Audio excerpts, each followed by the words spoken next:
للخير البرايا إكرامه كدناني شكر خير البرايا إكرامه كدناني أنك آلة كبار سبك كبار كدا أنت بالي كسالي جايا على كيركا يا سانا هيرا سوروك يا ما شكر خير البرايا إكرامه كدناني أعوذ بالله من الشيطان الرجيم بسم الله الرحمن الرحيم Assalamu alaikum wa rahmatullahi ta'ala wa barakatuh. Chers téléspectateurs, nous sommes sur la MTA Africa pour l'émission, pour le programme C'est le Nouveau qui enseigne la bonne pratique de la religion en se gardant des coutumes, traditions qui s'y sont initiées. Donc pour cela, nous allons traiter le sujet de la contrebande, de la pratique de la contrebande, pardon. Donc déjà, nous allons demander à M. Chérif de ce qu'il sait de la contrebande.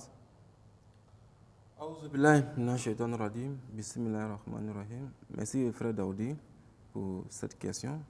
La contrebande, c'est tout simplement l'introduction des produits prohibés, des produits interdits dans un pays, sans s'acquitter, sans payer les droits d'entrée. C'est-à-dire prendre des cigarettes, c'est un exemple, prendre des cigarettes dans un pays X et les faire entrer dans un autre pays sans payer les droits d'entrée. Voilà, ça s'élargit, ça a tous les niveaux, même des produits cosmétiques, des produits médicaux, voilà, du ciment, des produits en plastique, ça a tous les niveaux. Voilà, donc ce sont des produits prohibés, des produits interdits qu'on fait entrer dans un pays donné, voilà, sans passer par la douane ou par la voie normale. C'est ça la contrebande. D'accord. Merci pour votre explication. Nous allons poser la question au missionnaire Abdourahmane. Que pense l'islam sur la contrebande? Alhamdulillah, l'islam d'abord nous enseigne ce que toi-même tu n'aimes pas. L'islam nous enseigne de manger de bonnes choses. Alors si quelque chose est déjà gâté, toi tu ne peux pas manger, et tu prends ça maintenant, tu envoies ça à ton frère. Ça c'est le contraire. Donc c'est ce que le Saint-Coran nous dit. Il dit, ô homme, mangez de ce qui est pur et sain. Donnez aussi aux autres ce qui est pur et sain. Vous voyez? Donc quand vous prenez quelque chose ailleurs, toi tu n'aimes pas, pourquoi tu as eu peur parce que c'est déjà gâté? Et maintenant tu prends ça pour le donner à tes frères. L'islam n'accepte pas ces genres de pratiques. Ok, merci bien. Merci. On va retenir la question à M. Chérif. Quelles peuvent être les causes de la contrebande dans la sous-région? Bon, les causes de la contrebande dans la sous-région, dans un premier temps d'abord, il y a la porosité de nos frontières. Voilà, nos frontières, on n'est pas obligé de passer là où les forces de l'ordre ou la douane est stationnée. Voilà, il y a des voies partout. Voilà, donc nos frontières ont ce réel problème-là. On ce réel problème au niveau, quand je prends la frontière Côte d'Ivoire-Burkina, par Ouagadougou, il y a des villages où on peut passer pour arriver au Burkina.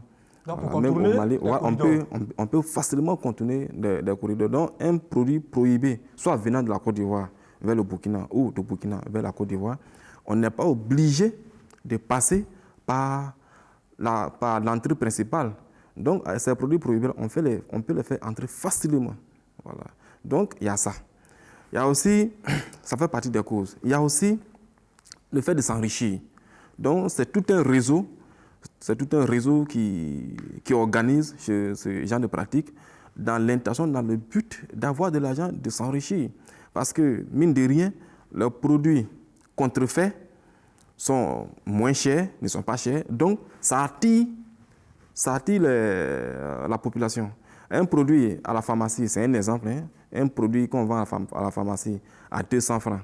Mais si on peut me le vendre à 50 francs, pour un pauvre, lequel c'est les deux produits il va choisir?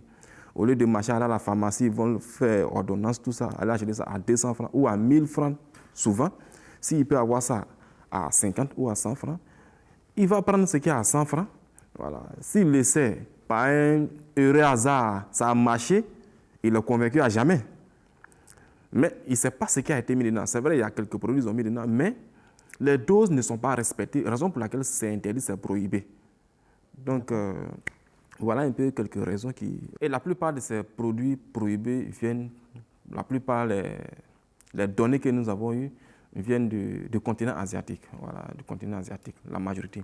Et je vais vous dire, il y a des produits qui ont été saisis en France pour dire pourquoi c'est interdit. Donc, les données sont, j'ai quelques données. C'était en France, la douane a intercepté des conteneurs de cigarettes. Des conteneurs de cigarettes qui contenaient, après analyse, bien sûr, 3 fois plus de cadmium et d'arsenic et 7 fois plus d'arsenic. C'est-à-dire 3 fois, ce sont des produits qu'on met dans les cigarettes. Mais ce qui était dans les produits, dans ces cigarettes-là, la dose est plus élevée 3 fois. C'est pas vrai. Et 8 fois plus de plomb. On met aussi de plomb dans les cigarettes. La dose est élevée 8 fois. Donc tu vois que la dose n'est pas respectée, ça ne respecte pas les normes. Mais le pauvre, il va aller, il va acheter. Il va se polluer le corps. Voilà. Raison pour laquelle ces produits ne sont pas bons pour nous. Voilà. Donc, oui. Mais partant de là, est-ce qu'on peut dire que cette contrebande-là est forcément liée à la porosité de nos frontières? Non, ce n'est pas seulement. Ce n'est pas seulement la porosité de nos frontières. C'est un aspect. C'est un aspect. La porosité de nos frontières fait partie. Même à travers le port aussi, ça passe. Ça passe. C'est pour ça que j'ai parlé de corruption. Voilà. À travers, c'est un vaste réseau. Ce n'est pas un individu qui se lève. Un individu ne peut pas faire venir 10 conteneurs. C'est tout, même s'il a c'est un réseau. C'est un réseau. Voilà. Même s'il a l'agence, la personne qui organise, il a l'agent, mais il travaille avec des personnes. Ce n'est pas lui qui organise. Il travaille avec des personnes. Ils ont des correspondances dans les pays. Voilà. Ils sont en liaison et les conteneurs sont surveillés. Et ils ont suffisamment de moyens. Donc, il faut rentrer ces produits. Aujourd'hui, quand tu vas à Abidjan, on vend des médicaments dans les rues partout. Mais ça rentre comment?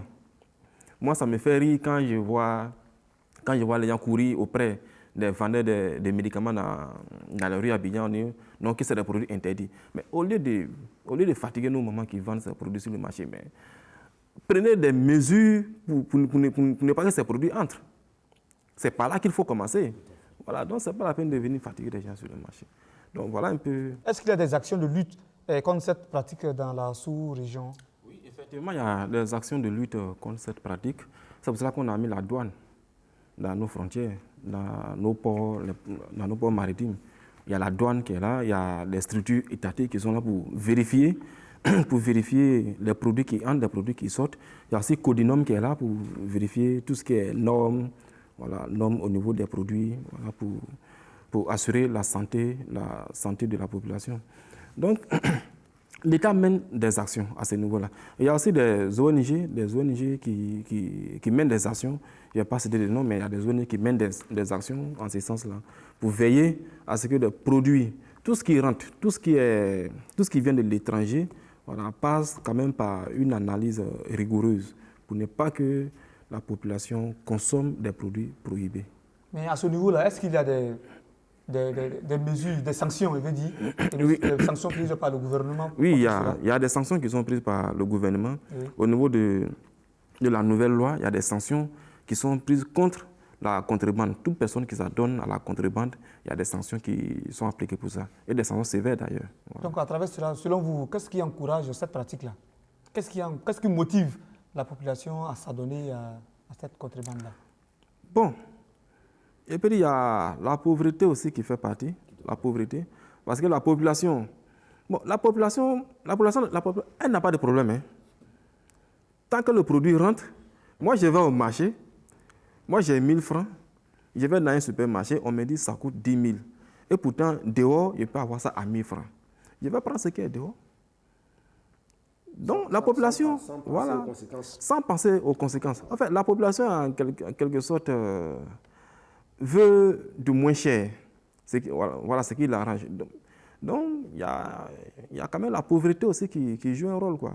Sinon, ceux qui ont les moyens, voilà, qui se suffisent, Eux, ils vont dans les bons coins, ils font l'achat, ils boivent de l'eau minérale, voilà, ils mangent des produits normaux, ils regardent les dates de péremption, quand c'est périmé, ils mettent à la poubelle. Mais nous autres, quand on va acheter, il suffit que ce soit moins cher, on ne cherche même pas à regarder la table de péremption, parce que si tu regardes ça ne va pas t'arranger. Voilà, donc voilà un peu, la pauvreté aussi, ça fait partie. D'accord, bien. Maintenant, du point de vue de la région, que pensez-vous de ce qu'il vient de dire?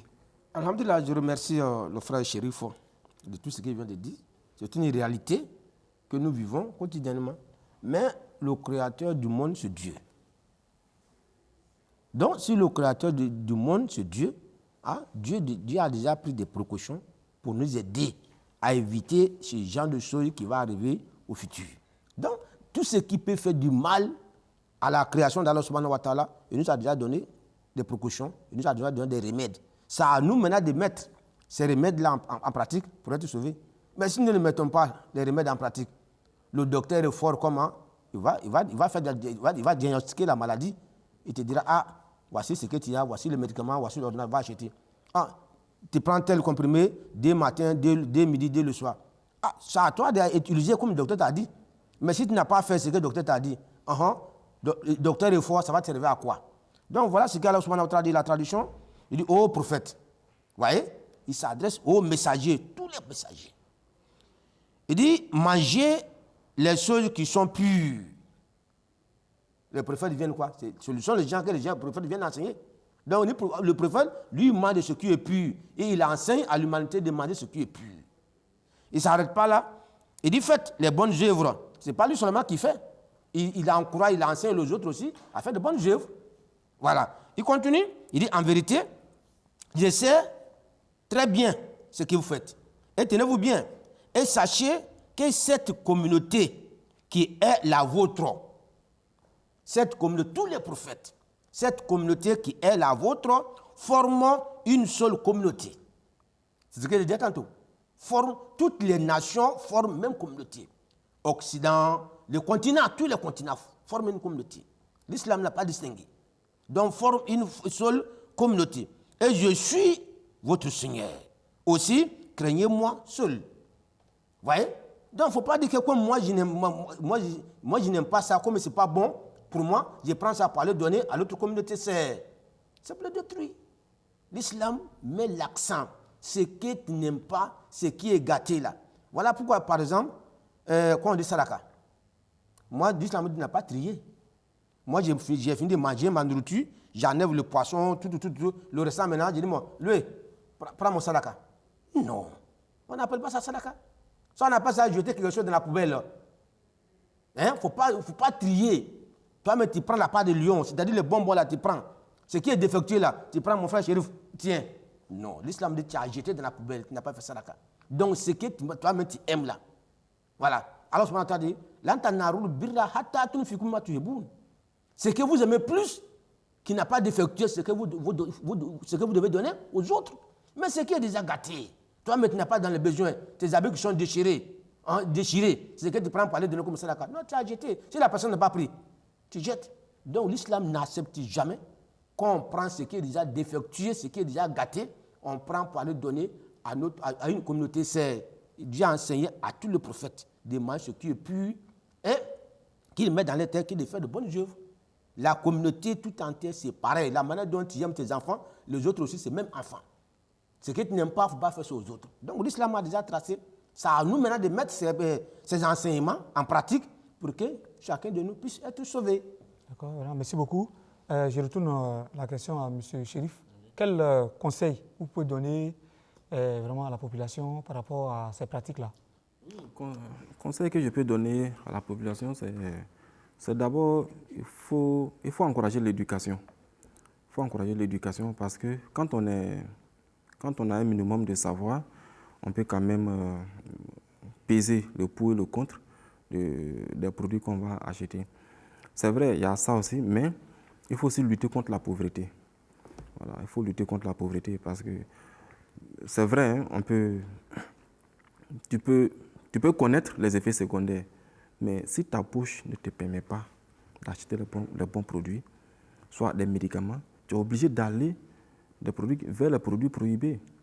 Tu es obligé de partir. Voilà. Sachant les conséquences, mais tu es obligé de partir.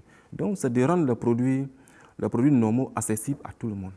Et cela ne peut se faire sans lutter réellement contre la pauvreté. Donc, c'est d'aider tout le monde, tout un chacun, à ce que nous ayons un niveau de vie un peu élevé, voilà, pour que nous ayons accès aussi à tout ce qui est dit produit accepté, voilà, produit non prohibé.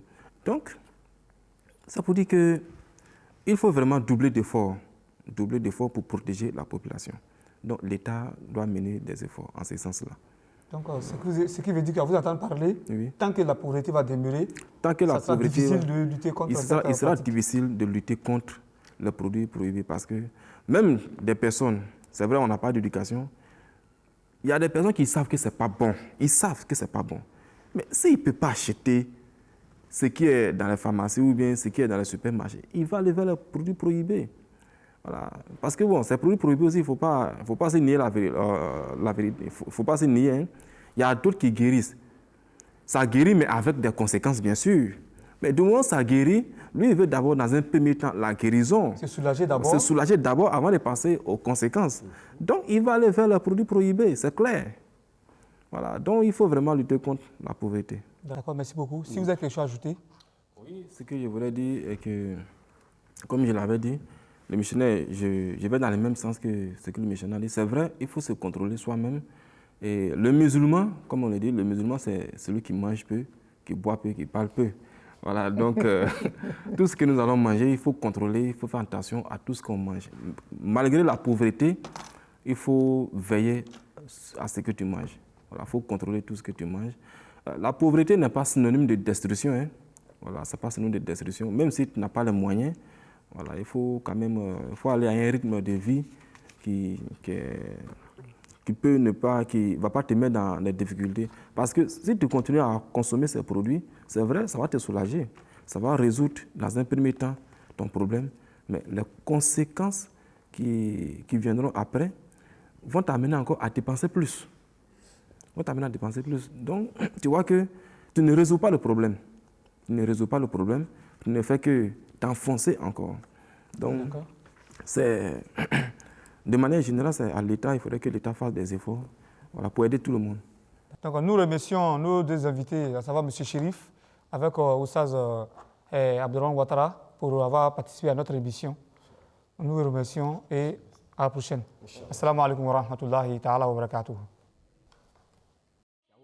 للخير البرايا إكرامه كدناني شكر خير البرايا إكرامه كدناني أنك آلة كبار سبك كبار كدان دبالاي كسالي جايا على تيركا يا سانا هيرا سوروكي ياما شكر